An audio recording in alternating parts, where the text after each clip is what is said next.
नमस्कार, स्वागत है आप सभी का। मेरा नाम है प्रेमपाल सिंह। आप जुड़ चुके हैं हमारे YouTube चैनल से। हम डिस्कस कर रहे हैं जीएस और जीके का प्रैक्टिस सेट, जो कि आपके आने वाले एग्जाम्स के लिए बहुत ही यूजफुल है, उपयोगी है, महत्वपूर्ण है।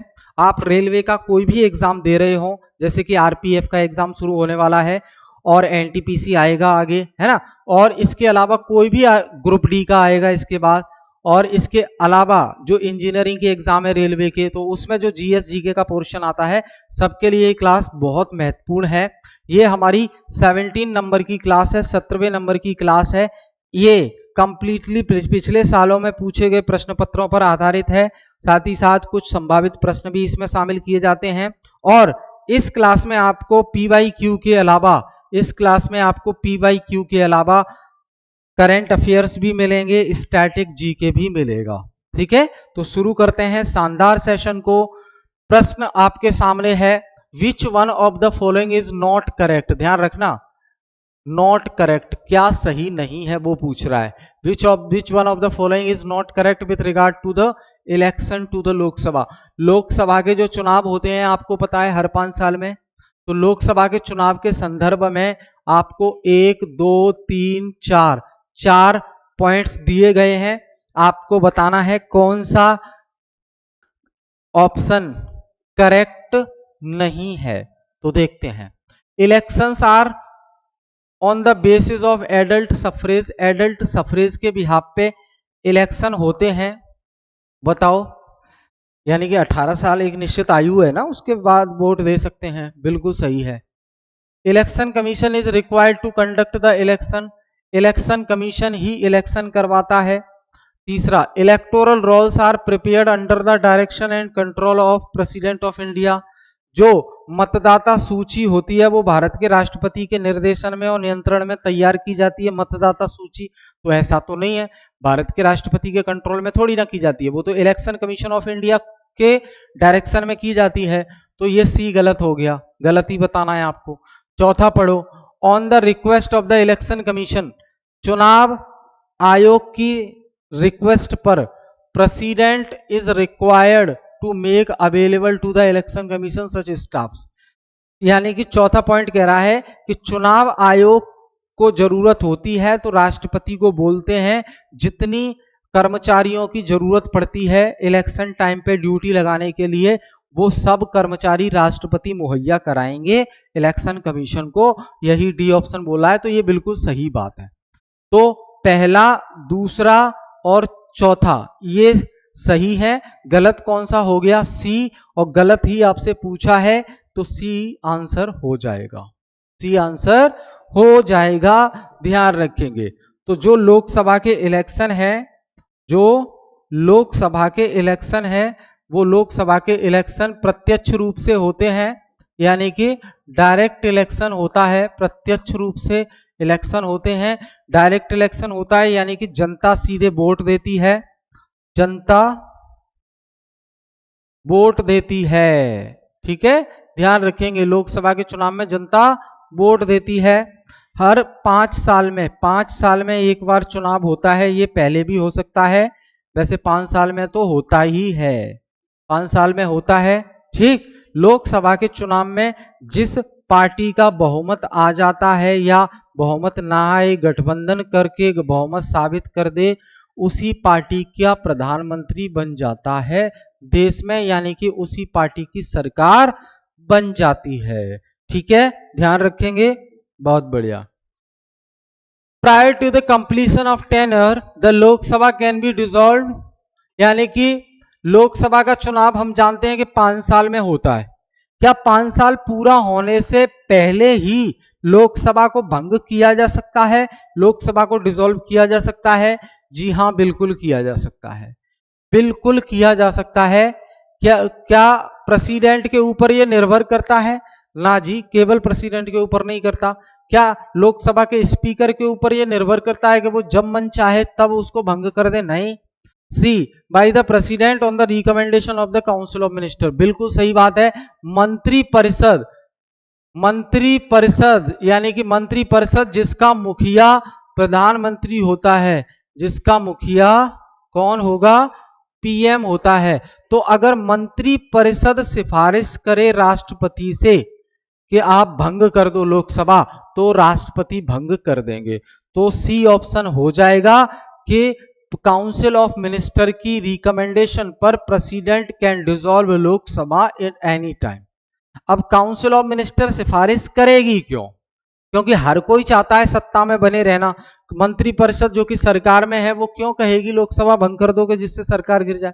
तो भैया अगर मंत्री परिषद जिस पार्टी की है उस पार्टी की मेजॉरिटी डाउन हो जाती है तो प्रेसिडेंट ऑफ इंडिया को बताना होता है, प्रेसिडेंट जो है लोकसभा को डिसॉल्व कर देते हैं, फिर दोबारा चुनाव होते हैं। ठीक है, ध्यान रखेंगे। आगे देखें, विच one of the following is the largest Lok Sabha constituency area wise. क्षेत्रफल की दृष्टि से भारत की वो कौन सा निर्वाचन क्षेत्र है जो सबसे बड़ा है? क्षेत्रफल की दृष्टि से, जनसंख्या की दृष्टि से नहीं, क्षेत्रफल के बिहाफ पर, एरिया के बिहाफ पर 543 जो लोकसभा की कॉन्स्टिट्यूएंसी है, हर कॉन्स्टिट्यूएंसी से एक व्यक्ति चुनकर आता है, मेंबर ऑफ पार्लियामेंट बनकर आता है, एमपी यानी कि सांसद बनकर आता है। 543 सीट है भारत में, तो इन 543 में से वो कौन सी सीट है, वो कौन सी सीट है जो एरिया वाइज सबसे बड़ी है? एरिया वाइज सबसे बड़ी है तो वो है दोस्त लद्दाख की सीट। लद्दाख जो कि हाल ही में यूनियन टेरिटरी बना था, यूटी है लद्दाख, है ना। यहाँ पे विधानसभा नहीं होती, लेफ्टिनेंट गवर्नर होते हैं जो रूल करते हैं। ठीक, तो जब जम्मू कश्मीर से धारा 370 हटी थी तो जम्मू कश्मीर उस समय राज्य था, जम्मू कश्मीर उस समय राज्य था। जम्मू कश्मीर को दो भागों में तोड़ दिया, एक बन गया जम्मू एंड कश्मीर और दूसरा लद्दाख, दूसरा लद्दाख। तो जम्मू कश्मीर यूनियन टेरिटरी रहा शुरू में, लद्दाख यूनियन टेरिटरी है, लेकिन जम्मू कश्मीर अब क्या है, यहां पे इलेक्शन हो गए हैं, इलेक्शन हो गए हैं और अमर अब्दुल्ला जम्मू कश्मीर के मुख्यमंत्री हैं। ठीक है, तो जम्मू कश्मीर यूटी और इसमें विधानसभा है, लद्दाख हमेशा यूटी ही रहेगा, लोकसभा की सबसे बड़ी कॉन्स्टिट्यूएंसी है लद्दाख। ठीक, ध्यान रखेंगे। आगे, which of the following Indian leaders did not support the खिलाफत मूवमेंट। खिलाफत आंदोलन को किसने समर्थन नहीं दिया था? भारत का वो कौन सा नेता था जिसको खिलाफत आंदोलन को समर्थन नहीं दिया था? वो कौन सा नेता था? 14वां प्रश्न है आपके सामने। तो भैया वो है MMM, Madan Mohan Malviya never supported खिलाफत मूवमेंट। मदन मोहन मालवीय ने खिलाफत आंदोलन को सपोर्ट नहीं किया था, ध्यान रखेंगे। Which of the following pairs is not correctly matched. कौन सा सही सुमेलित नहीं है, कौन सा सही सुमेलित नहीं है वो बताना है। सुमेलित नहीं है, कौन सा सही सुमेलित नहीं है वो बताना है। 15वां प्रश्न है आपके सामने, 15वां प्रश्न है आपके सामने, पढ़िए इसको। 1885 में इंडियन नेशनल कांग्रेस बनी, सर A.O. ह्यूम ने बनाया इनको। ठीक है, बिल्कुल सही बात है। बी, 1905 में बंगाल का पार्टीशन का सुझाव, सही बात है। 1909 में मॉर्ले मिंटो रिफॉर्म्स आए, सही बात है। 1930 में नॉन कोऑपरेशन मूवमेंट असहयोग आंदोलन चलाया। 1930 में क्या 1930 में असहयोग आंदोलन चलाया गया था? असहयोग आंदोलन चलाया गया था, तो 1930 में चलाया गया था असहयोग आंदोलन। गलत बात है, ये मैच नहीं कर रहा। 1930 में नहीं, 1920 में चलाया गया था नॉन कोऑपरेशन मूवमेंट। 1930 में तो क्या चलाया गया था? सविनय अवज्ञा आंदोलन। क्या चलाया गया था? सविनय अवज्ञा आंदोलन, सिविल डिसोबीडेंस मूवमेंट चलाया गया था 1930 में। ठीक, ध्यान रखेंगे। दांडी यात्रा भी 1930 में। विच one of the following pair is correctly matched. निम्नलिखित में से कौन सा सही सुमेलित है? कौन सा सही सुमेलित है? एरिया दिए हैं और इकोनॉमिक एक्टिविटी दी है, क्षेत्र दिए हैं और आर्थिक गतिविधि वहां जो होती है वो दी है। अब आपको बताना है कौन सा सही मैच कर रहा है, कौन सा सही मैच कर रहा है। लद्दाख कॉटन टेक्सटाइल के लिए फेमस ना, और दंडकारण्य कल्टीवेशन ऑफ जूट के लिए नहीं, बिहार का नॉर्थ वाला हिस्सा शुगर इंडस्ट्री के लिए फेमस है, बिल्कुल सही बात है। नॉर्थ बिहार में शुगर इंडस्ट्री है, रॉयलसीमा टी प्लांटेशन के लिए गलत। तो कौन सा मैच कर रहा है कि नॉर्थ बिहार शुगर इंडस्ट्री, ये इकोनॉमिक एक्टिविटी नॉर्थ बिहार में होती है। कौन सी इकोनॉमिक एक्टिविटी? शुगर इंडस्ट्रीज वाली, चीनी उद्योग। विच one of the following is the youngest mountain chain? निम्नलिखित में से कौन सा सबसे युवा पर्वत श्रृंखला है? निम्नलिखित में से कौन सी पर्वत श्रृंखला सबसे जवान युवा पर्वत श्रृंखला है? बताओ भाई, विंध्या रेंज, अरावली, शिवालिक या अन्नामलाई? कौन सी रेंज सबसे नई है इसमें? कौन सी रेंज सबसे नई है? तो शिवालिक की पहाड़ियां, शिवालिक जो रेंज है वो सबसे जवान है। ये देखो शिवालिक, तो ध्यान रखेंगे जो शिवालिक पहाड़ियां हैं ये एक बाहरी पर्वतमाला है जो भारतीय उपमहाद्वीप के उत्तरी भाग, पश्चिम में सिंधु नदी से लेकर पूर्व में ब्रह्मपुत्र नदी तक लगभग 2400 किलोमीटर तक चलती है, ये शिवालिक रेंज। ठीक है। असम में तीस्ता नदी और रायडाक नदी के बीच लगभग 90 किलोमीटर का गलियारा है जहां शिखर कम ऊंचाई के हैं। शिवालिक का अर्थ है शिव की जटाएं, और शिवालिक से उत्तर में उससे ऊंची हिमाचल पर्वत माला है जो मध्य हिमालय भी कहलाती है। तो ध्यान रखना सबसे न्यूएस्ट माउंटेन रेंज वो है शिवालिक की, शिवालिक श्रेणियां। ठीक है, ध्यान रखेंगे। Highest mountain peak in India, Bharat में सबसे हाईएस्ट माउंटेन पीक कौन सी है? 18वां प्रश्न। तो कंचनजुंगा, माकालू, काराकोरम या Mount Everest? Highest mountain peak in India, 18वां प्रश्न है आपके सामने। बताओ हाईएस्ट माउंटेन पीक क्या है भाई? बताओ हाईएस्ट माउंटेन पीक, जल्दी से बताएंगे। मकालू, कंचनजुंगा, काराकोरम, जल्दी से बताएं।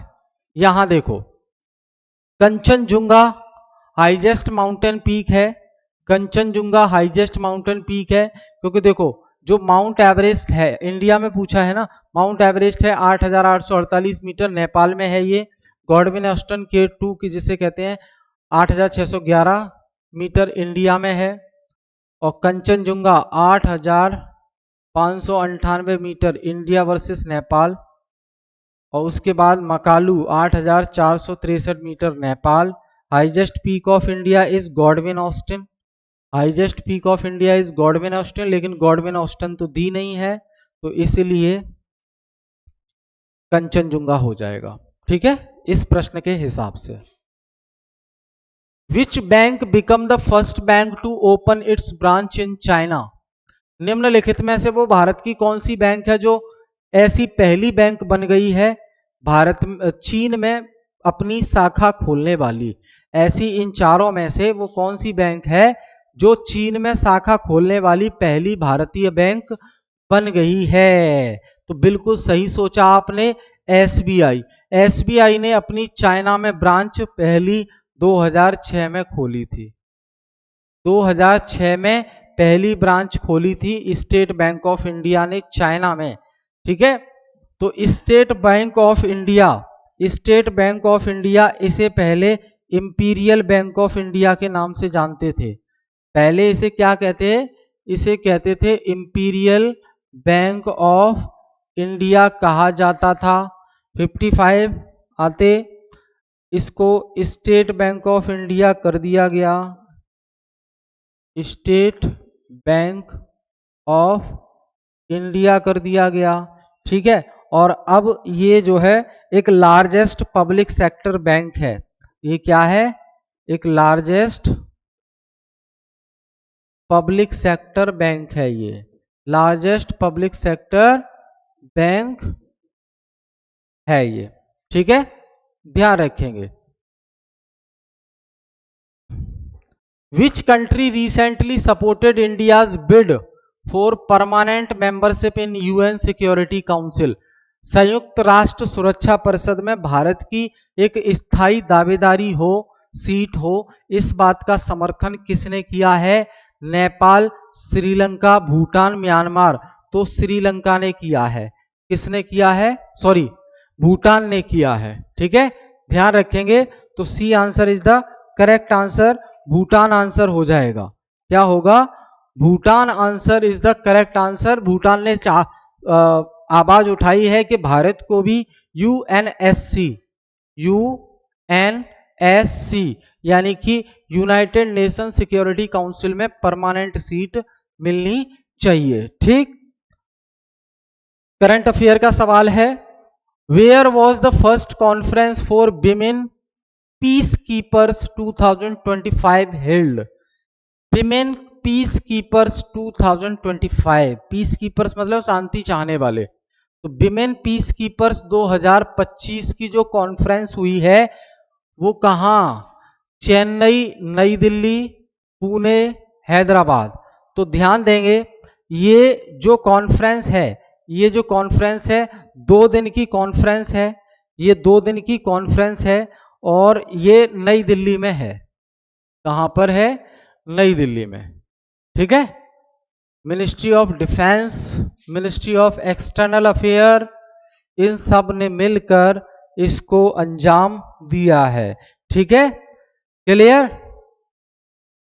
द्रौपदी मुर्मू से भी मुलाकात हुई है इसमें महिलाओं की, ये ध्यान रखना आप।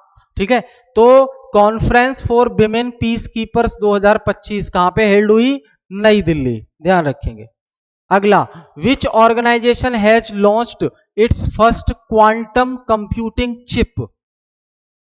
निम्नलिखित में से वो कौन सी ऑर्गेनाइजेशन है जिसने क्वांटम कंप्यूटिंग चिप लॉन्च की है, जिसे माजोराना 1 कहा जा रहा है? इसे क्या कहा जा रहा है? माजोराना 1। और ये माजोराना 1 है क्या? ये फर्स्ट क्वांटम कंप्यूटिंग चिप है, क्वांटम कंप्यूटिंग चिप है।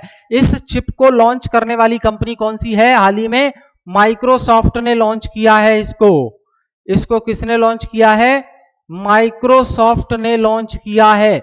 माइक्रोसॉफ्ट अमेरिका की कंपनी है। माइक्रोसॉफ्ट क्या है? अमेरिका की एक आईटी कंपनी है। सॉरी, अमेरिका की एक आईटी कंपनी है जो सॉफ्टवेयर बनाने का काम करती है, सॉफ्टवेयर डेवलपमेंट का काम करती है। माइक्रोसॉफ्ट से आप भली भांति परिचित हैं। माइक्रोसॉफ्ट, सत्या नडेला, भली भांति परिचित हैं। क्यों? क्योंकि आप विंडोज तो इस्तेमाल करते हैं अपने लैपटॉप में, कंप्यूटर में। तो विंडोज जो ऑपरेटिंग सिस्टम है वो माइक्रोसॉफ्ट ने ही बनाया है। इससे पहले MS DOS जो ऑपरेटिंग सिस्टम था वो भी इसी ने बनाया था। इसके अलावा MS ऑफिस, जिसे आप भारी मात्रा में इस्तेमाल करते हैं, MS ऑफिस में Word, Excel, PowerPoint, MS Access, ये सभी आते हैं। MS ऑफिस जिसे हम ऑफिस में इस्तेमाल करते हैं काम के लिए, वो भी माइक्रोसॉफ्ट ने ही बनाया है। तो माजोराना 1 जो कि एक क्वांटम कंप्यूटिंग चिप है, ये पहली क्वांटम कंप्यूटिंग चिप है जिसे किसने बनाया है? माइक्रोसॉफ्ट ने बनाया है। बहुत बढ़िया। अभी देखिए ये करंट की चीजें और, दक्षिण कोरिया क्यों न्यूज में रहा है? राजधानी इसकी सियोल है। दक्षिण कोरिया हाल ही में न्यूज में रहा है, इसकी कैपिटल है सियोल। तो 2024 में दक्षिण कोरिया की जन्म दर 9 वर्षों में पहली बार बढ़ी है। 2024 वो साल है दक्षिण कोरिया के लिए कि 9 सालों में पहली बार जो जन्म दर है, बर्थ रेट, पहली बार बढ़ी दिखाई दी है 2024 में दक्षिण कोरिया की। दक्षिण कोरिया पूर्वी एशिया में आता है और 38वीं समानांतर के साथ उत्तरी कोरिया से लगती है इसकी सीमाएं। समुद्री सीमा इसके पूर्व में पूर्वी सागर यानी कि जिसे जापान सागर कहते हैं, और पश्चिम में पीला सागर स्थित है दक्षिण कोरिया के। पर्वत, इसके पूर्वी तट पर ताइदेक पर्वत है और जेजू द्वीप और उलियुंग द्वीप यहाँ पे है। नदियां, ह्वान नदी है। नदी कौन सी है दक्षिण कोरिया में? वान नदी। दक्षिण कोरिया में नदी कौन सी है? वान नदी। ठीक है। अब अंतर्राष्ट्रीय मातृभाषा दिवस 21 फरवरी को मनाया गया। अंतर्राष्ट्रीय मातृभाषा दिवस 21 फरवरी को मनाया गया। ठीक है। 25वीं वर्षगांठ मनाई गई है यह दिवस वर्ष 2000 से प्रत्येक वर्ष 21 फरवरी को मनाया जाता है। सन 2000 से हम अंतर्राष्ट्रीय मातृभाषा दिवस को 21 फरवरी को मना रहे हैं। अंतर्राष्ट्रीय मातृभाषा दिवस मनाने का विचार बांग्लादेश की पहल थी। इसे 1999 के यूनेस्को महासम्मेलन में अनुमोदित किया गया था।